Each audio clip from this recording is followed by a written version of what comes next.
impor aja. Karyawan stop gitu. Sebagai pengusaha itu tanggung jawabnya gede loh. Ya kalau misalnya kamu nggak mau punya tanggung jawab gede, jangan jadi entrepreneur. Ya ngapain loh baju kelambi ya kita pakai gitu. Wong kita bisa jahit kok, ngapain beli dari luar? Aku berani kok apple to apple ya, kualitas jahit kita bisa lebih bagus, lebih murah dibanding dari Tiongkok. Intinya sih yang paling penting itu ya nggak boleh nyerah sih. Pasti kebuka nih jalan.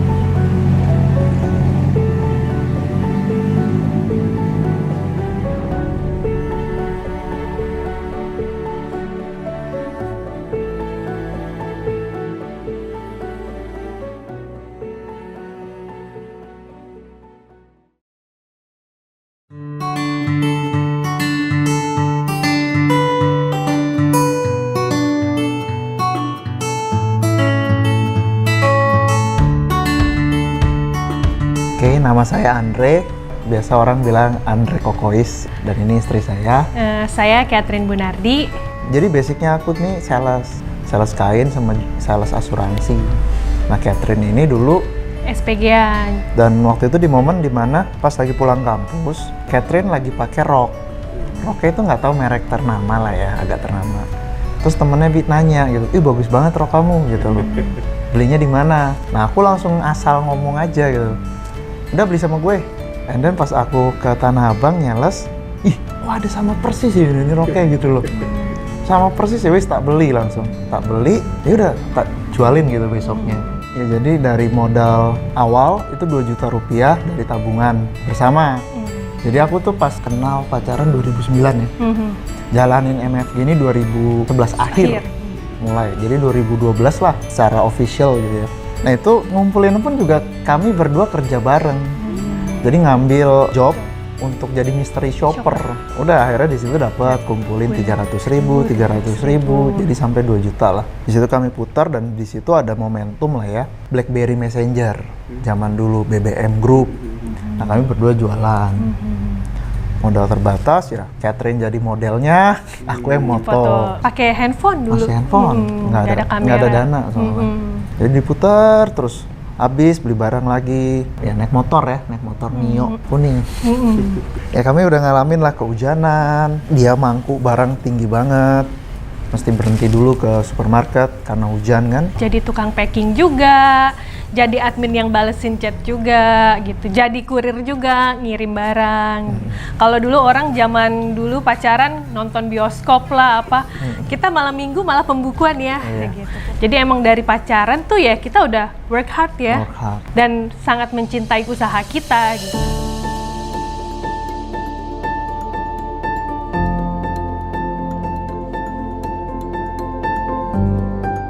Jadi dari 2 juta itu tuh kita belanja barang ke toko A, B, C, beli seseri, 2 seri gitu loh. Ya kan modal diputar terus habis tuh mas. 2 juta beliin barang, foto, jualin. Ambil untung, ya kan kami jualnya grosir juga, kalau ada yang mau eceran juga kami jual. Untung beli barang lagi, dapat untung beli barang lagi. Jadi bener-bener nggak dipakai buat pribadi gitu. Jadi 2 juta itu kan misalnya 2 juta terus ada untung misalnya 200.000. Berarti naik belanja 2.200.000. Tapi ya kita putar terus. Misalkan untung udah sampai puluhan juta pun ya kita terus sampai besar terus, nggak bener-bener nggak pakai buat pribadi. Jadi pribadi pun ngambilnya bener-bener irit. Irit, makanya teman-teman dulu kan lulus kuliah pada kerja kan, dapat uang, ngajak hangout kemana, ya saya bilang ya enggak deh gitu. Karena bukannya apa, nggak ada duit. Kalau nonton pun juga dulu ada nomad ya, nonton hemat. Setiap hari Senin ya. Senin. Kita nontonnya hari Senin, lebih murah.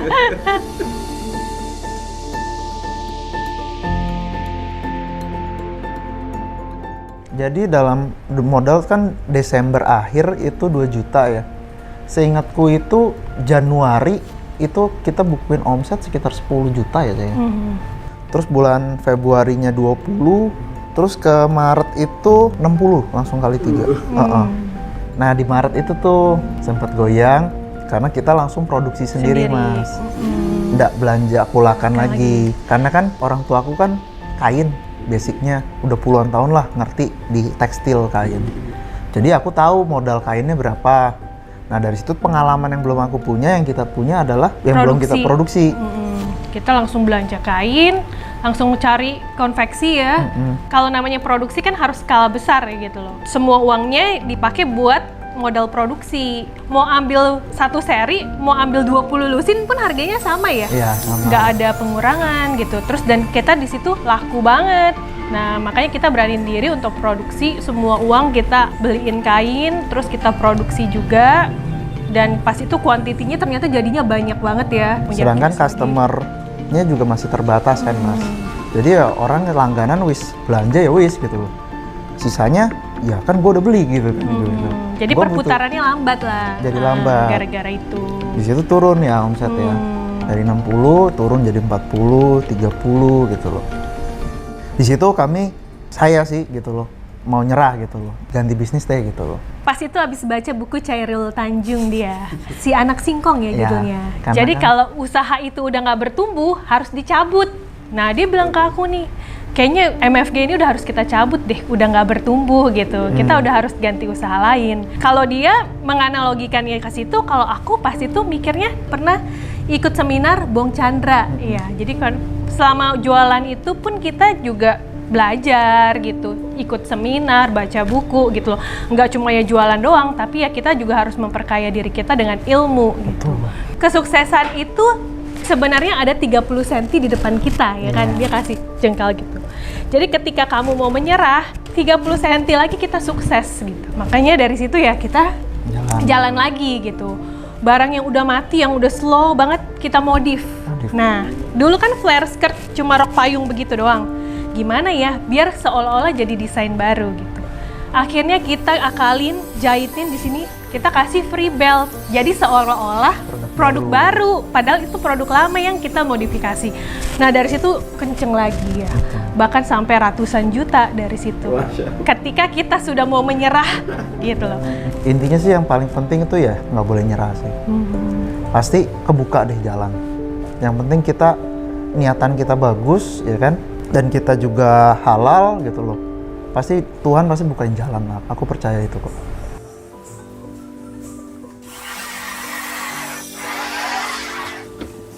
Kami punya visi adalah mengembangkan industri fashion dan tekstil Indonesia, bukan ke kantong pribadi. Karena aku percaya kita harus fokus ke sana. Uang tuh pasti akan ngikut, itu akan jadi bonus. Jadi ketika dihantam kemarin itu COVID, awal-awal itu wah pusingnya minta ampun Mas. Aku sampai 2 hari itu nggak tidur. Ini gimana, punya ratusan penjahit, mereka tuh nanti income-nya dari mana gitu loh Mas. And then akhirnya kita rubah bikin masker scuba awal-awal gitu ya. Yang lucu ya ketika kita bersatu ya, teamworknya kuat gitu ya, dengan tujuan yang jelas, itu yang di mana-mana PHK, tempatku malah bagi-bagi bonus Mas. Cari karyawan terus, nambah mesin terus gitu loh. Terus turun tuh demand masker, mikir lagi ini gimana gitu. Jalan kebuka aja, Tuhan kasih jalan. Akhirnya bikin ini gitu loh. Meledak. Tie-dye. Ya tie-dye, baju tidur. Tapi yang dicelup-celup itu. Dan pasti yang selalu yang kami perangi ya Mas, aku selalu berusaha itu adalah produk-produk impor lawan kami. Dan itu juga cuma 2 bulan tie-dye itu booming, itu wah nambah karyawan itu banyak banget Mas. Yang nyelup itu kan manual ya gitu loh. And then dihantam sama produk impor yang printan. Hancur. Dan mereka pakai foto kami di marketplace. Ya wis, bingung aku gitu. Makanya aku tuh punya visi, punya misi, ayo kita majuin industri fashion Indonesia. Ini nyerap tenaga kerja banyak loh. Jangan ngambil dari barang luar gitu loh. Masalahnya gini, punya pengalaman ya, mamaku itu kan dari tahun 80-70 itu udah di kain gitu loh. Jadi kejayaan Indonesia zaman dulu di kain dan garment itu hebat banget loh Mas. Tapi kok sembari ke sekarang ini kenapa gitu loh, pedagang-pedagang baju ini kok maunya ambil jalan pintas, impor aja, karyawan stop gitu loh. Sebagai pengusaha itu tanggung jawabnya gede loh. Ya kalau misalnya kamu nggak mau punya tanggung jawab gede, jangan jadi entrepreneur, jadi trader aja, main saham atau apa, jual beli, simple, selesai. Tapi kalau kamu mau ngebangun company, itu tanggung jawabnya gede loh. Itu berapa mulut, dia punya keluarga. Let's say satu karyawan kita punya 3 orang di rumah, yowis kali piro itu. Kita fokus nolong orang, perbesar gitu loh. dengan kendaraan yang kita bikin, kapal yang kita bikin perusahaan ini, berdoalah gitu loh, supaya karyawan atau tim semua yang ada di kapal itu menjadi lebih sejahtera, impiannya bisa tercapai. Bukan untuk membangun impian kamu pribadi, itu egois gitu loh. Dan itu ya susah sih menurutku, nggak akan bertahan perusahaan yang seperti itu. Mungkin 1, 2, 3, 4 tahun mungkin masih bisa. Ketika ada goncangan, ada badai, kelap semua. Tapi kalau niatannya udah tulus, mau ada badai seperti apa, aku percaya Tuhan pun pasti akan nolong. Jadi jumlah karyawan waktu itu adalah 200 total, Mas. Dan itu kalau pas lagi tie-dye itu yang celup, itu kemungkinan sih 250 nambah malah. Jadi kalau zaman dulu tuh kita bingung nih, gimana cara untuk habisin produk, jualan biar 20 lusin, 30 lusin habis. Nah kalau sekarang MFG sendiri, puji syukur alhamdulillah, malah kita bingung gimana nih produksinya. Karena selalu produk habis, makanya kita selalu perbesar kapasitas ya gitu. Wah kalau ada dropship enak nih. Akhirnya kami bukalah MFG Dropship. Jadi buat teman-teman yang baru mau mulai, kan bingung tuh produknya apa gitu loh. Terus caranya bagaimana? Ya udah, kami bikinlah MFG Dropship. Ya saya tuangin lah ilmu-ilmu yang kami sudah lalui gitu loh. Apa sih yang dibutuhkan untuk jualan baju gitu. Jadi modalnya tuh kan nggak perlu nyetok gitu kan. Kalau dulu aku perlu 2 juta loh Mas.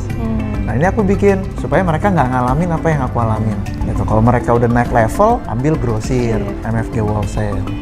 Itu nanti teman-teman bisa nempelin merek juga gitu. Beli 4 piece pun juga kami bisa nempelin merek. Naik level lagi mau bikin desain sendiri ya bisa gitu. Ada yang namanya MFG custom made. Kamu udah punya konveksi sendiri ya bisa gitu. Kami siapin kainnya. Ya itulah solusi gitu. Kami ngalamin ya. Nyari kain susah gitu kan. Nyari tempat produksi yang bagus tuh susah gitu. Jadi kami ya sediakan gitu. Apa yang kami udah alami dari modal 2 juta sampai sekarang ini. Jadi teman-teman yang mau mulai bisnis fashion itu ya nggak ngalamin apa yang aku alami. Semua proses itu Mas, aku bikin kemas di dalam aplikasi My Fashion Grocery. Jadi untuk aplikasi pun saat ini 100.000 downloader lah. Mungkin sekarang udah 120.000. Di iOS itu udah 20-30.000 deh. Ya mudah-mudahan dengan ini teman-teman yang mau mulai bisnis fashion gitu loh, udah gampang lah gitu. Terus aku juga jadi keinget gitu, kenapa kita benar-benar pengen jadi solusi di bidang fashion ini, karena banyak reseller kita yang terberkati lah ya dengan adanya MFG ini. Bahkan ada yang nggak bisa kuliah, dengan jualan produk MFG dia bisa melanjutkan kuliahnya gitu. Ada yang bisa biayain adiknya sekolah gitu. Ada yang single parent bisa menghidupi anak-anaknya gitu. Makanya ya kita benar-benar fight dengan visi MFG ini untuk menjadi solusi. Mudah-mudahan dengan adanya aplikasi ini kita makin besar, makin kuat ya, maksudnya industri garment tekstil Indonesia supaya kita ekspor keluar. Mimpiku ya mudah-mudahan dengan support teman-teman reseller gitu ya, 2 tahun lagi MFG udah ke negara-negara tetangga udah ada. Amin. Emang untuk visi ini nggak mudah ya Mas ya, menantang gitu dan cenderung berat, dimana anggapan produk lokal itu jelek. Mayoritas orang Indonesia tuh sukanya produk impor. Persepsi itu yang kami lawan. Aku tuh butuh benar-benar teman-teman support gitu ya, supaya kita bisa ya ekspor keluar gitu loh. Ekspornya tapi yang benar-benar harus kuat dulu Mas. Kalau cuma asal sekitar ya ekspor doang ya bisa gitu. Tapi aku mau tuh ekspor tapi sustain, tapi berkelanjutan gitu loh. Ya ngapain loh baju kelambi ya kita pakai gitu loh. Wong kita bisa jahit kok, ngapain beli dari luar? Aku berani kok apple to apple ya, kualitas jahit kita bisa lebih bagus, lebih murah dibanding dari Tiongkok. Kenapa kami mulai bisnis di fashion? Emang jujur pertama itu strength, pengalaman. Yang kalau analisa bisnis kan minimal SWOT kan, strength, weakness, opportunity, threat. Nah strength saya, orang tua saya di kain. Jadi udah dari zaman kecil tuh sering diajak ke pabrik-pabrik kain gitu loh. Tapi sembari berjalannya waktu, visi kami makin clear bahwa kami mau jadi solusi. Why? Karena dulu Indonesia juara. Kalau misalnya saya kekeh misalnya Indonesia manufaktur elektronik gitu, ya menghayal gitu loh Mas. Nggak ada data fakta sebelumnya. Tapi kalau di garment tekstil itu dulu juara. cerita mamaku, itu orang dari Nigeria itu berantem, bener-bener baku hantam, rebutan barang kain. Produksi Indonesia. Gitu loh. Dulu zaman boomingnya itu di Mangga 2, pusatnya tuh. Jadi ada beberapa di tekstil itu, pertama di Jakarta, di daerah Toko 3, pintu kecil namanya, pindah ke Mangga 2, Mangga 2 pindah ke Tanah Abang sekarang.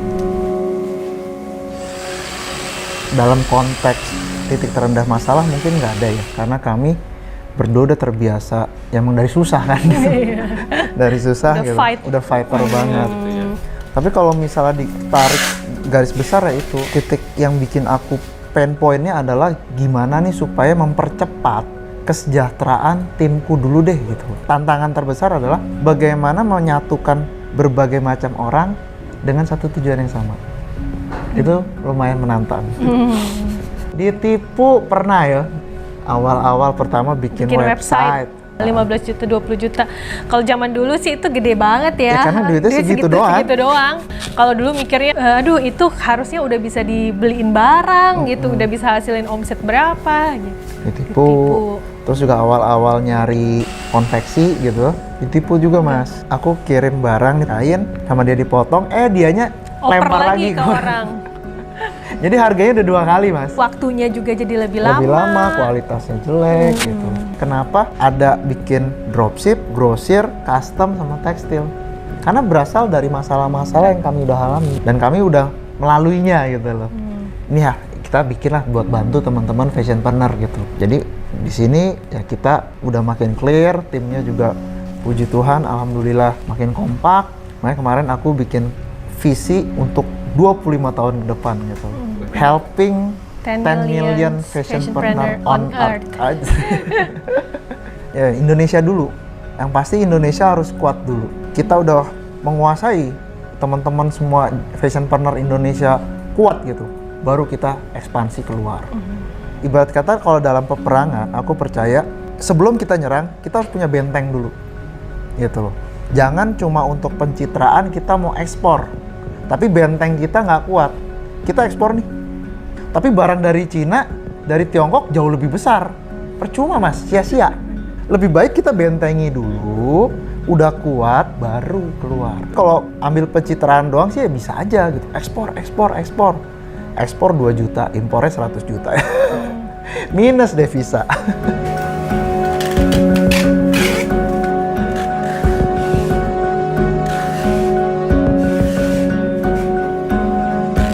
MFG jual apa sih? Kayak orang taunya jual baju ya. Jual baju, jual fashion. Tapi yang MFG jual ini sebenarnya penghasilan, income gitu. Makanya dengan adanya dropship, wholesale, custom, tekstil gitu. Jadi yang kita suguhkan kepada semua masyarakat itu ya penghasilan. Jadi orang yang beli produk di MFG ini ya untuk mendapatkan penghasilan, bukan untuk pakai sendiri gitu. Tapi dia membeli produk MFG untuk dijual lagi agar dia mendapat penghasilan. Dan itulah tantangannya buat kita semua untuk menciptakan produk-produk yang auto laris dan auto cuan gitu. Itu udah semboyannya kita gitu. Pokoknya jangan ciptain produk itu ya cuma bagus aja. Kalau bagus nggak laku, jadi ya kita men-challenge semua, kita harus jadi solusi. Produk yang kita jual ini harus auto laris gitu, reseller gampang jualinnya gitu ya. Dan sampai sekarang ya berdampak banget ya gitu. Kayak kita sekarang lagi kelimpungan nih produksi, gimana nih harus perbesar kapasitas terus gitu. Nah itu makanya kita juga harus develop terus produk baru dari segi material, dari segi desain. Kayak sekarang ini sih kita udah produksi 100 desain baru setiap bulan gitu. Jadi sehari itu harus publish 3 produk baru. Walaupun kadang kejar-kejaran, yang produk lama aja harus di restock gitu loh. Udah harus masuk produk baru lagi, baru publish abis harus restock lagi, belum restockan yang lama. Menantang buat kita gitu. Karena ya harus ciptain yang auto laris dan auto cuan. Kalau untuk satu SKU itu kita produksi minimal banget 500 piece. Baru sekali publish nih 500 piece gitu. Kalau misalkan langsung habis, kita biasa langsung kali 2, kali 3 gitu produksinya 1000 piece per SKU. Karena itu penting banget. Semakin kita produksi banyak, semakin efektif di waktu dan semakin efisien gitu loh. Jadi kayak kita produksi dikit-dikit ya cuma makan cost Nah, kenapa? Jangan heran ya, produk MFG kualitasnya bagus tapi harganya murah gitu. Bukan murahan ya, kualitasnya bagus tapi harganya murah. Karena ya kita bener-bener fight ya di situ, di efektivitas dan efisiensi gitu. Itu efektif dan efisien itu ya filosofi gitu. Benar-benar rule kita gitu. Kita harus bikin produksi itu benar-benar ya efektif dulu baru efisien gitu. Jadi kita ngakalin gimana nih supaya cost-nya kita bisa press gitu, dari material, dari pola, desain, teknik jahit, seperti itu sih. Bukannya kita press kualitasnya jadi jelek. Enggak. Jadi makanya ya reseller akan semakin mudah kan jualannya, iya, kualitasnya bagus tapi ya harganya murah.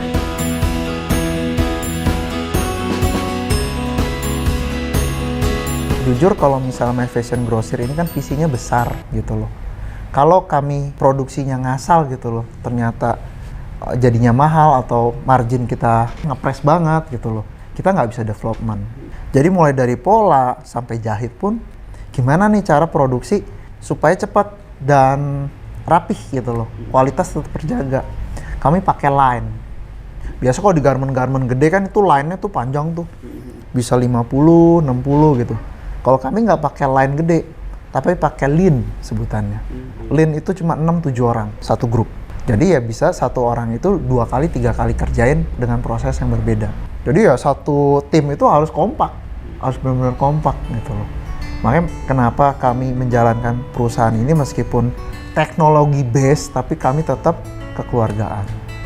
Itu beda sama teknologi yang di luar gitu kan, modelnya.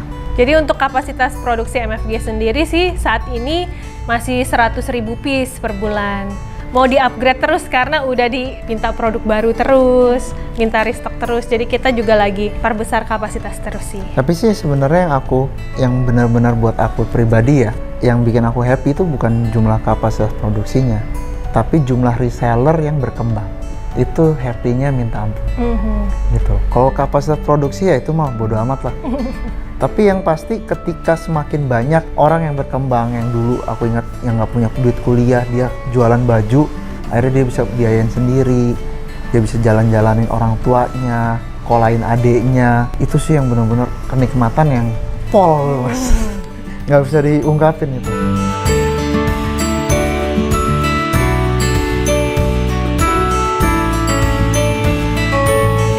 Kalau reseller yang terdaftar 5.000 reseller tuh aktif, adalah transaksi gitu loh. Tugasku sebenarnya di MFG ini adalah gimana 5.000 itu berkembang semua, dapat penghasilan gitu. Bahkan pengen saya adalah jadi penghasilan utama, bukan sampingan mas. Itu karena ya bisa toh gitu loh. Dan semakin besar dia juga bisa menyerap semakin banyak tenaga kerja kan. Buat Betul. tukang packingnya lah, buat adminnya. Jadi ya semakin dia besar, dia akan menyerap semakin lebih banyak tenaga kerja. Itu yang aku suka. Dari produksi tukang jahitnya butuh banyak ya kan.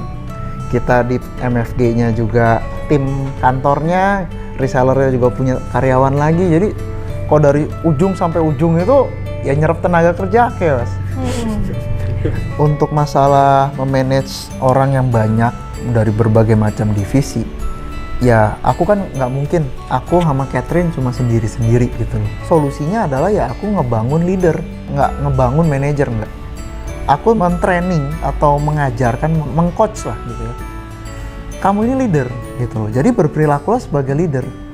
Leader itu bukan di atas tapi di depan gitu loh. Sama, tingginya mah sama gitu, tapi kamu di depan. Jadi kalau kamu jadi leader masing-masing, niscaya kita akan semakin besar. Itu juga seru sih, ngebangun mereka, ngebangun tim supaya mereka jauh lebih bertumbuh lah.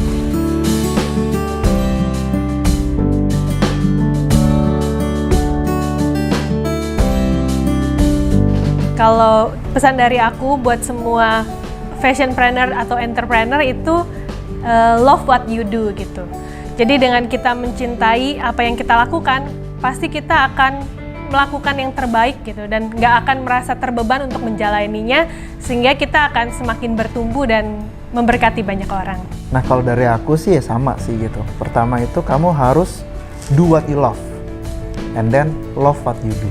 Catherine kan bilang kamu harus cintai apa yang kamu lakukan. Tapi untuk sebelum itu kamu harus melakukan apa yang kamu sukai dulu. Jadi misalnya teman-teman suka fashion gitu ya. Ya udah, jalanin bisnis itu gitu. Dan kamu harus balik lagi statement kedua. Kamu harus cintai apa yang kamu lakukan. Kenapa? Karena pasti ada titik jenuh. Pasti. Nah, ketika titik jenuh itu atau masalah itu ketemu, baru kita ingat lagi statement kedua. Kita harus cintai apa yang kita lakukan gitu. Sama lah kayak orang pacaran. Pertama kan karena kita suka ya Mas ya. Sampean suka gitu loh sama istri, demen nih gitu kan. Abis itu nikah, berantem. Aduh gitu kan. Ya harus cintai apa yang sudah jadi pasangan kita. Sama bisnis pun juga seperti itu. Oke, saya Andre Kokois. Saya Catherine Bunardi. Kami couplepreneur dan fashionpreneur. Buat teman-teman yang baru mau memulai bisnis fashion atau sudah mulai bisnis fashion, boleh ke My Fashion Grosir. Dan semoga My Fashion Grosir bisa menjadi solusi bagi kalian semua.